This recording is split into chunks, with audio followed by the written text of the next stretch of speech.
ہوگی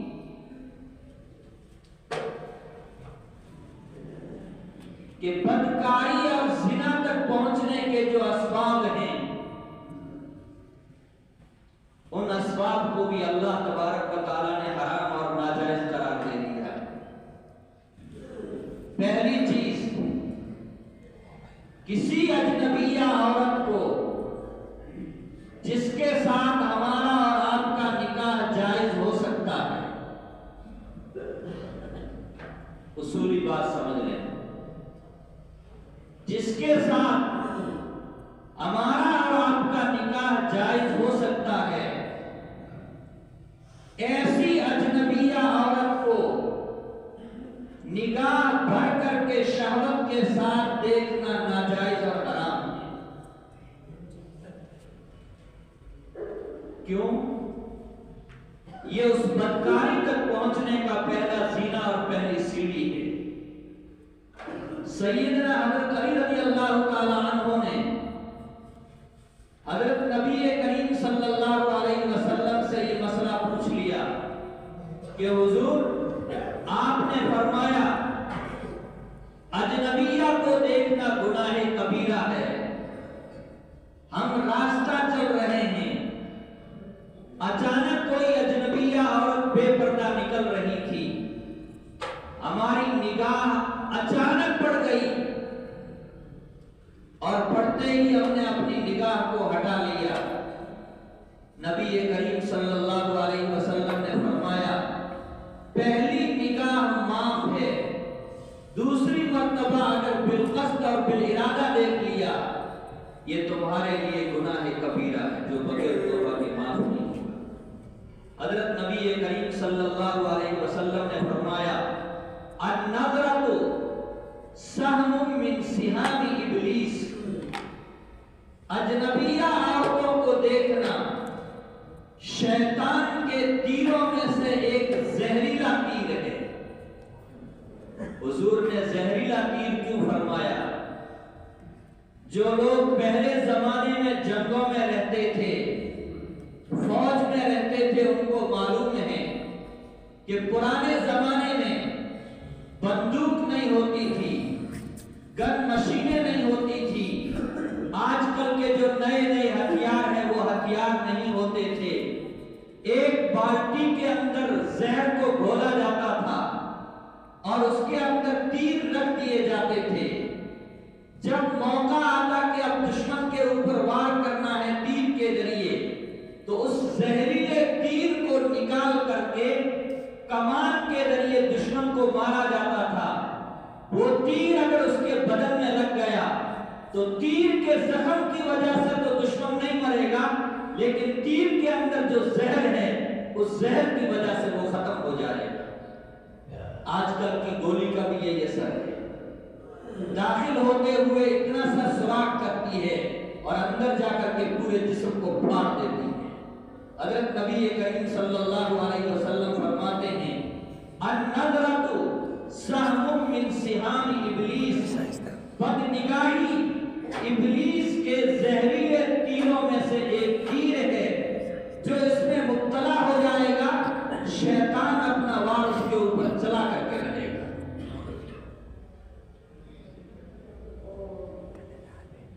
دوسری حدیث میں حضرت نبی کریم صلی اللہ علیہ وسلم نے فرمایا، میں مثال دیتا ہوں، ایک آدمی بیمار ہے، ڈاکٹر کے پاس جائیں گے تو ڈاکٹر اس کو کڑوی دوا دے گا، تلخ دوا دے گا. اب تو بہت ساری چیزیں ساتھ میں ملا لی جاتی ہے، ورنہ پرانے زمانے میں حکیموں کا یہ مزاج تھا کہ وہ کڑوی دوا جو اصل دوا ہوتی تھی مریض کو وہی دوا دیتے تھے. بچوں کو پلانے کے لیے بھی جو دوائیاں آتی تھی وہ بڑی کڑوی ہوتی تھی، اب تو اس میں میٹھی چیزیں ملائی جاتی ہے. انسان کی طبیعت ہے کہ بیماری میں کڑوی دوا پی لے گا، لیکن پینے کے فوراً بعد کہے گا کہ چینی کے کچھ دانے لاؤ تاکہ منہ میٹھا کر. اللہ کے نبی صلی اللہ علیہ وسلم فرماتے ہیں جس آدمی نے اللہ کے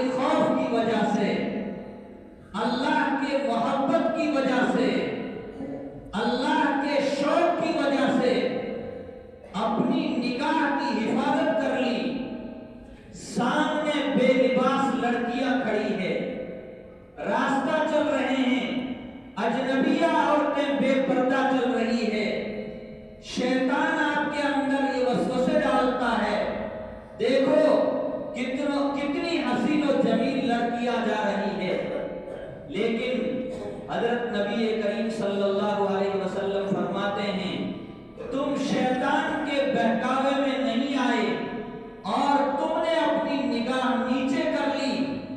آپ علیہ السلام فرماتے ہیں ایسا بندہ یہ تلخ گھونٹ پیے گا، کڑوا گھونٹ پیے گا، لیکن اللہ کے لیے اگر اس نے کڑوا گھونٹ پیا ہے یجد حلاوت الایمان، فوراً وہ اپنے دل کے اندر ایمان کی حلاوت اور مٹھاس کو محسوس کرے۔ ایک دوسری حدیث میں حضرت نبی کریم صلی اللہ علیہ وسلم نے فرمایا تین آنکھیں ایسی ہے، کتنی؟ تین آنکھیں ایسی ہے جن آنکھوں کے اوپر جہنم کی آگ حرام ہے۔ پہلی آنکھ عین حرست فی سبیل اللہ، ایک وہ آنکھ مجاہدین کا قافلہ رات میں کہیں آرام کر رہا ہے، آگے دشمنوں سے جہاد کرنا ہے، ابھی آرام کرنا ہے، رات میں ہو سکتا ہے دشمن آ کر کے اچانک رات میں حملہ کر دے، ایک اللہ کا بندہ اپنی نیند قربان کر کے کھڑا ہوتا ہے، اے اللہ کے مجاہدین فی سبیل اللہ تم آرام سے سو جاؤ، میں رات بھر دشمن کی حفاظت کے لیے پہرے داری کا انتظام کروں گا اور میں دیکھ ریکھ کروں گا۔ حضرت نبی کریم صلی اللہ علیہ وسلم فرماتے ہیں ان مجاہدین کی نگرانی کے لیے جن آنکھوں نے نیند کو قربان کیا ہے اللہ تعالیٰ ان آنکھوں کے اوپر جہنم کی آگ کو حرام فرما دیں گے۔ دوسری آنکھ وَعَيْنٌ بَكَتْ مِنْ خَشْيَةِ اللَّهِ، دوسری وہ آنکھ جو اللہ کے خوف کی وجہ سے یا اللہ کی محبت کی وجہ سے روئی، آنسو بہہ پڑے۔ حضرت نبی کریم صلی اللہ علیہ وسلم فرماتے ہیں ایسی آنکھ کے اوپر بھی جہنم کی آگ حرام ہے۔ تیسری آنکھ وَعَيْنٌ اتقت من محارم اللہ، تیسری وہ آنکھ جن چیزوں کو جن کاموں کو اللہ نے دیکھنے کو حرام قرار دیا ہے ان کے دیکھنے سے اپنی آنکھوں کی حفاظت کر لے، ان کو نہ دیکھے، ایسی آنکھ کے اوپر بھی جہنم کی آگ حرام ہو جائے۔ تو میرے بزرگوں حرام مال کھانے کی طرح زنا اور بدکاری بہت بڑا گناہ ہے۔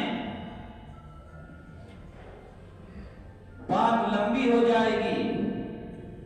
ایک دوسری حدیث میں حضرت نبی کریم صلی اللہ علیہ وسلم نے فرمایا جس علاقے میں، جس قوم میں، جس گاؤں میں دو کام ہونے شروع ہو جائیں گے ان گاؤں اور علاقے والوں کے اوپر اللہ کی رحمت اور بارش بند کر دی جائے گی۔ وقت پر بارش نہیں ہوگی، بے موسم بارش ہوگی جس کا کوئی فائدہ نہیں ہے۔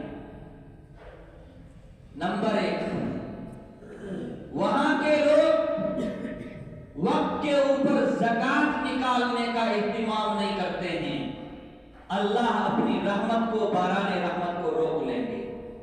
دوسرے، وہاں کے لوگ بدکاری اور زناکاری کے اندر مبتلا ہے، کوئی کہنے والا روکنے والا نہیں ہے، ایسے لوگوں سے بھی اللہ کی رحمت کو روک لیا جائے۔ اس لیے میرے بزرگوں گناہ کبیرہ کی جو فہرست آتی ہے، بڑے بڑے گناہوں کی جو لسٹ آتی ہے، ان گناہوں کے اندر تیسرے چوتھے نمبر کے اوپر زنا آتا ہے۔ سب سے بڑا گناہ الاشراک باللہ، اللہ کے ساتھ کسی کو شریک ٹھہرانا، یہ سب سے بڑا گناہ ہے۔ کسی کا مال ناحق کھانا یہ بھی بہت بڑا گناہ ہے، کسی کی عزت کو داغدار کرنا، جھوٹی تہمت لگانا یہ بھی بہت بڑا گناہ ہے، اور کسی ماں بہن کی عزت کو اس کی رضامندی سے یا اس کی غیر رضامندی سے اس کی عزت کو تار تار کر دینا یہ بھی بہت بڑا گناہ ہے۔ اور حدیث میں سن لو، حدیث میں آیا ہے، حضرت نبی کریم صلی اللہ علیہ وسلم فرماتے ہیں، دلوں پر ہاتھ رکھ کر کے سن لینا، زنا ایک قرض ہے، زنا ایک قرض ہے۔ اگر آج تم نے کسی اجنبیہ عورت کی عزت کو رضامندی سے بلا رضامندی کے تاتار کیا ہے، داغدار کیا ہے، نبی علیہ الصلوۃ والسلام فرماتے سن لو، کل کو تمہاری بہنوں کے ساتھ، کل کو تمہاری بیٹیوں کے ساتھ دوسرے لوگ اسی طرح کا عمل کریں گے۔ اللہ کا دنیا کے اندر یہ نظام ہے، تم نے قرضہ رکھا ہے، اللہ دنیا ہی میں یہ قرضہ تمہارے گھر سے چکائیں گے۔ اس لیے میرے بزرگوں، بہت بڑا گناہ ہے۔ پہلی چیز میں عرض کر رہا تھا، نظر، کسی اجنبیہ کو دیکھنا، اور اب تو روڈ پہ جانے کی، کسی اور جگہ جانے کی کوئی ضرورت نہیں ہے، یہ ہتھیار سب کی جیبوں کے اندر موجود ہے۔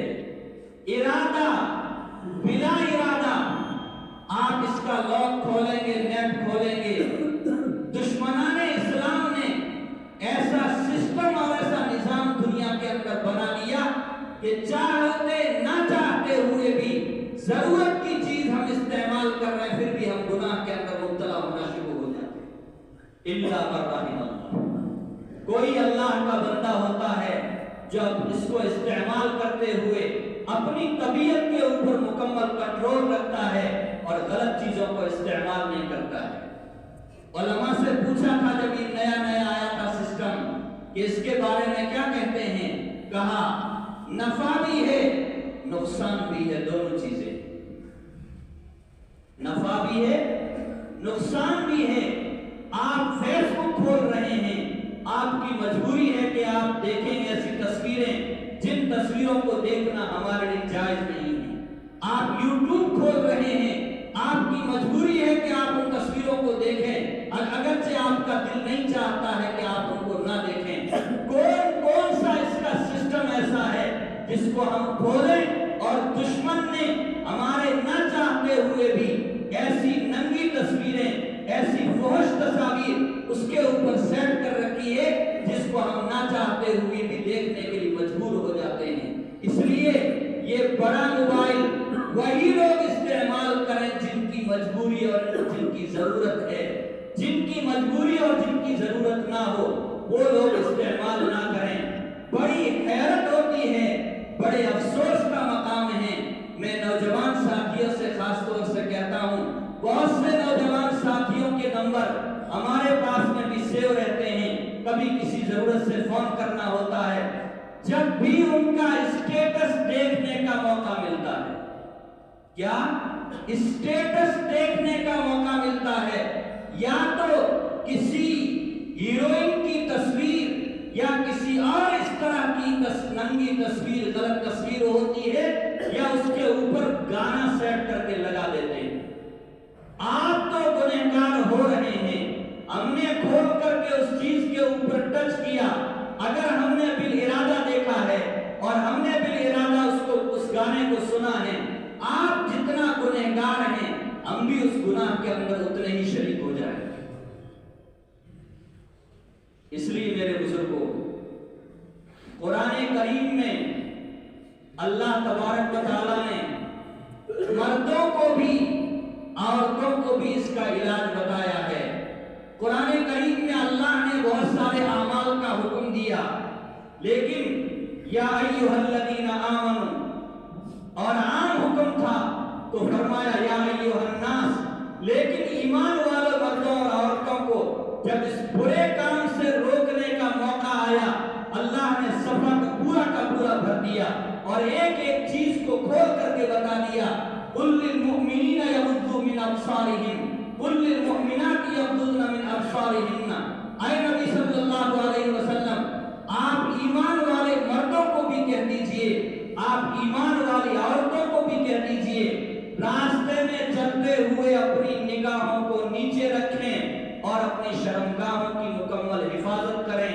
پھر ایمان والی عورتوں کا جہاں ذکر آیا, اللہ تبارک و تعالیٰ نے کھول کر کے یہ بیان کیا عورتیں کن کو اپنا چہرہ دکھا سکتی ہے, کن کے سامنے اپنا زیب و زینت کر سکتی ہے, کن کے سامنے نہیں کر سکتی. عورتیں طبیعت کی کمزور ہوتی ہے, نیکی کی طرف بھی جلدی آتی ہے, برائی کی طرف بھی جلدی جاتی ہے. اللہ تبارک و تعالیٰ نے ان کے لیے سارے احکام کو وضاحت کے ساتھ اور بہت کھول کر کے بیان.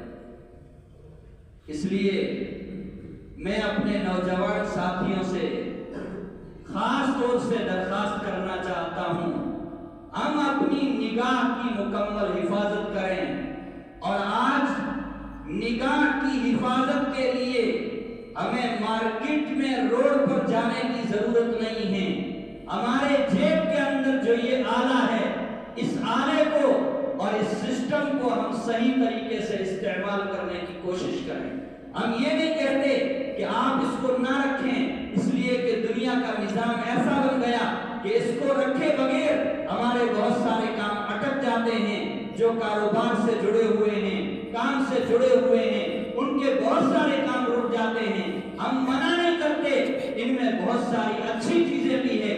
دنیا کے کتب خانے جو پوری زندگی میں علماء کو کبھی دستیاب نہیں ہوئے, وہ کتب خانے سارے کے سارے نیٹ پر پڑے ہوئے ہیں. جو پڑھنا چاہے پوری زندگی نیٹ کے اوپر پڑھ سکتا ہے. کتابوں کا سلسلہ ختم ہونے والا نہیں. میں ایک آخری حدیث بیان کر کے اپنی بات ختم کرتا ہوں. حضرت نبی کریم صلی اللہ علیہ وسلم نے فرمایا, جو مسلمان مجھے 2 چیزوں کی گارنٹی دے دے, میں اس کو جنت کی گارنٹی دیتا ہوں. بزرگوں, اس سے سستا سودا کچھ نہیں ہو سکتا ہے. اس سے سستا سودا اور کچھ نہیں ہو سکتا ہے. نبی علیہ الصلوۃ والسلام فرماتے ہیں, یہ تمہارے 2 جبڑوں کے درمیان 200 گرام کا جو یہ لوتھڑا ہے, 200 گرام کا کیا ہے؟ لوتھڑا ہے. اس پر کنٹرول کر لو اور تمہاری دونوں ٹانگوں کے درمیان جو چیز ہے اس کی حفاظت کر لو, میں تم کو جنت کی گارنٹی دیتا ہوں. اللہ تعالی ہم سب کو برے کاموں سے بچنے کی توفیق عطا فرمائے. سب لوگوں کو اگر ہم ان چیزوں سے بچنے کی کوشش کریں گے, ہمارا معاشرہ پاک رہے گا, ہمارا گھر پاک رہے گا. اگر کوئی کسی جگہ منہ مارتا ہے اور وہ یوں تسلی رکھتا ہے, اس کے دل میں یہ اطمینان ہے میری بہن بیٹیاں, میری بیویاں سلامت رہیں گی. نبی علیہ الصلوۃ والسلام کا قول کبھی جھوٹا نہیں ہو سکتا ہے. آپ کا یہ وہم و گمان 1000 بار جھوٹا ہو سکتا ہے. حضور کا فرمان یہ قرض ہے اور اس قرض کو تمہاری بیٹیاں بہنیں چکائیں گی. اس لیے اللہ ہم سب کی حفاظت فرمائے اور اللہ ہمارے معاشرے کو پاک اور صاف فرمائے. اللہ کہنے اور سننے سے زیادہ ہم سب کو عمل کرنے کی توفیق عطا فرمائے. وآخر دعوانا الحمدللہ. Thanks for watching. Don't forget to like, comment, share and subscribe to Al Wahid channel.